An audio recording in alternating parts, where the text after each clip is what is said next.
Today we're going to be doing non-fiction, which is a genre I don't tend to read, but I've been getting interested to more lately. I recently bought, gosh, I can't get it over there. Let me go get it. It's by Margaret Atwood, and it's called On Writers and Writing. I actually haven't read this yet because I'm reading The Talented Mr. Ripley, which I would get... Actually, it's right there. I'm reading The Talented Mr. Ripley. I'm getting off topic, but regardless, I'm about halfway through this. It's really good. Once that's done, I'll read this. But the ones I'm talking about are Jane Birkin's Diaries, the Fran Lebowitz Reader, and Emily Ratajkowski's My Body. So, I think we're going to start with Emily Ratajkowski. This, arguably, I haven't read many biographies, I'm going to be honest with you, but I've been getting into it more. This was incredibly engaging. I mean, I think I read it in 2 days, which is very impressive, for me at least, because I tend to read like 5 books at once and decide which one I want to read based on my mood. So reading this in 2 days is quite successful. But this book is by Emily Ratajkowski, as you can see on the cover.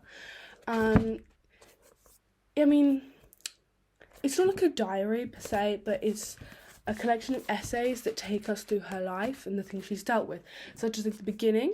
Sorry, I'm talking so far. The beginning is about this almost what happened in her life and how did it start. Like, I don't know how to describe this, but the way she grew up, and obviously the way she had quite a, what's the word? Like, difficult, I would say, childhood, in terms of, like, herself. But, and then she takes it through kind of how she got to starting modelling all the way till I think it ends with her, like, what's the word? I think it ends with her kind of... Oh, it ends with the birth of her child. Sorry, because there's so many things that happen in this book, it's really hard to remember what happens last. But it was really good. I mean, it's very easy to read, as in, like, the way she writes it is very, like, engaging, and it's not, like, very difficult to understand prose. I think she wrote this. Not read it, obviously she read it. I think she wrote this because obviously you have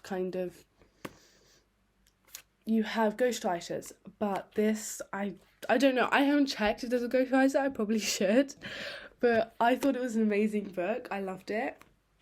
But yeah, it talks about kind of, you can see her on the back, but it talks about like her life and her inner thoughts, and I thought it was a whole book, but turns out it's like a collection of essays, because, here we go, if I can see it. It has like little kind of, I thought it was chapter titles, but when looking into it more, it's like a collection of essays. But yeah, recommend. Surprisingly, because when I bought this, I was like, maybe I should read like another book. I don't know if I'm gonna like enjoy it, but I really did.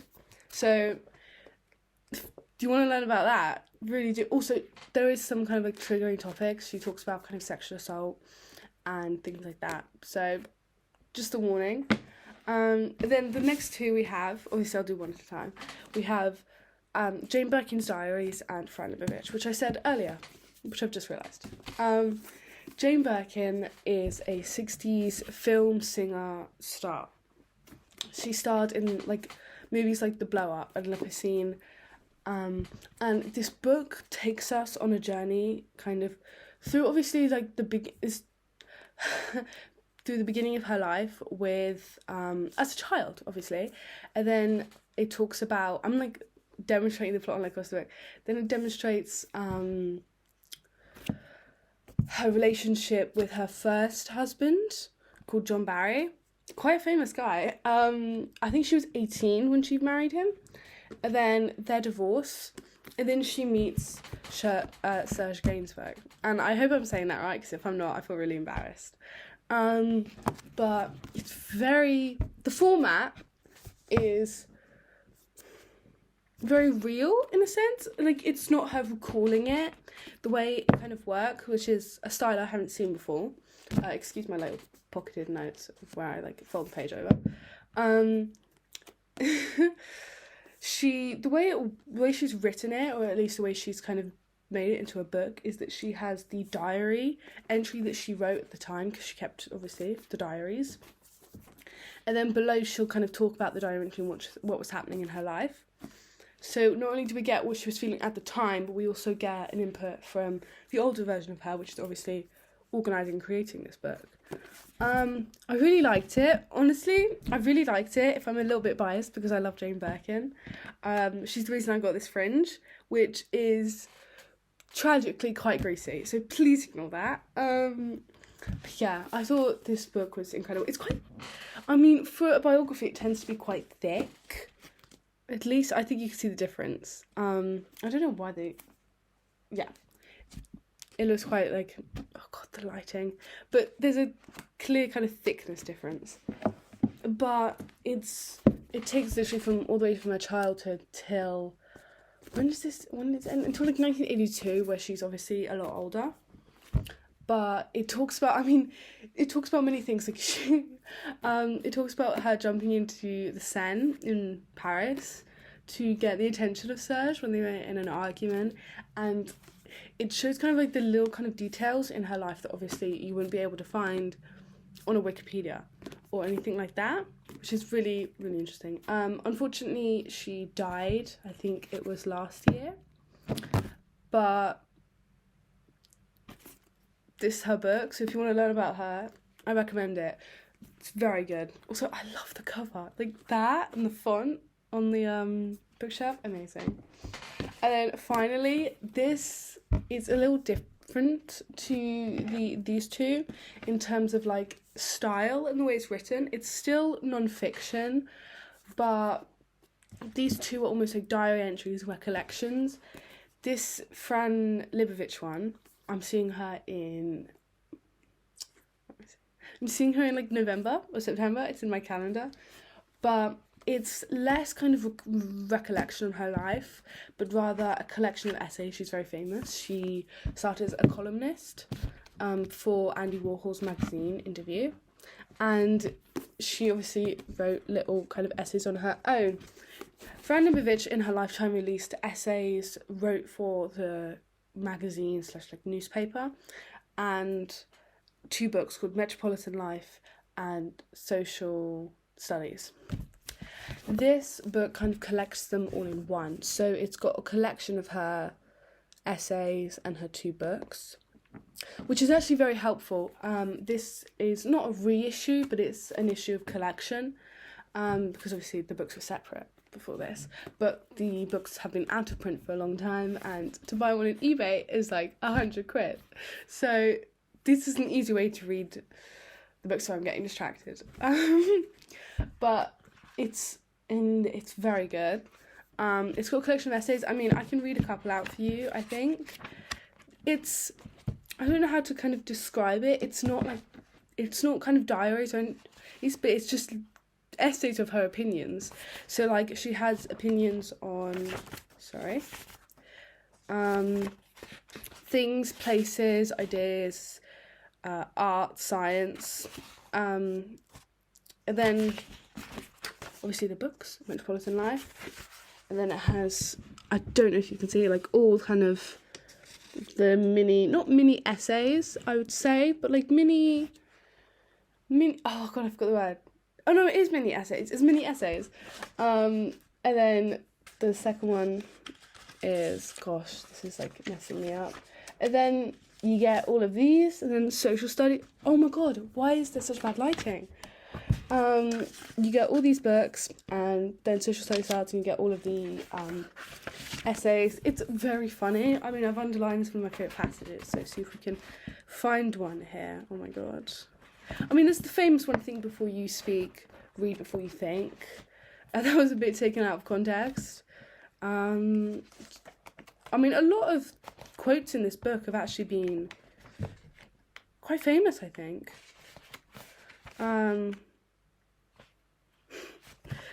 it's like, she says, there's two kinds of music: good music and bad music. Good music is music that I want to hear, and bad music is music that I don't want to hear.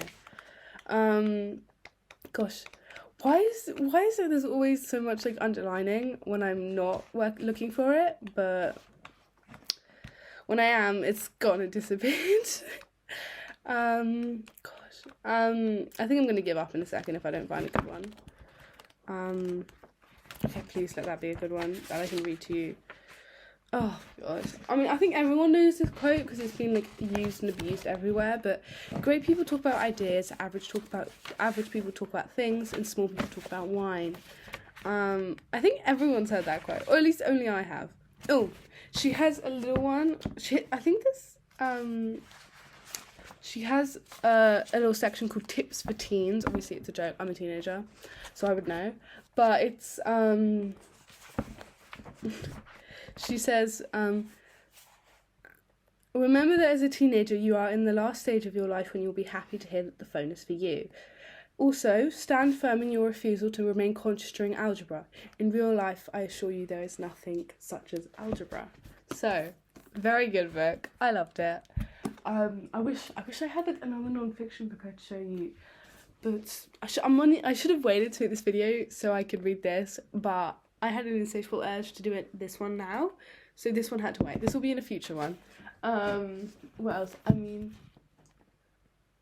yeah, I think that's all the... It's quite embarrassing now that I think about it that I've only gotten 3 non-fiction books. I mean, obviously I do have more. I have like introducing film, films that made me, but to be honest, you can't really talk about them because they're such individual, and I feel like this will reach a wider audience. Also, sorry, Jane Birkin's movies, you can't find them anywhere other than Prime Video or DVDs. And Fran lebowitz, she's got a show on Netflix called Pretend It's a City. So if any of you guys have seen that and you thought it was funny, the book's just as funny, I would say. I read the book before I saw the show, but regardless, it's funny either way. But no, I think that's it for today. I keep turning around because I'm like, please, something on the bookshelf, come to me. But no, I think that's all for today. I will obviously be reading more books and we can talk about those then. But anyway, I hope you like this. I'll be doing more of these. This is my first video that I'm posting, at least. But yeah, I'll make more, I promise. Big promise.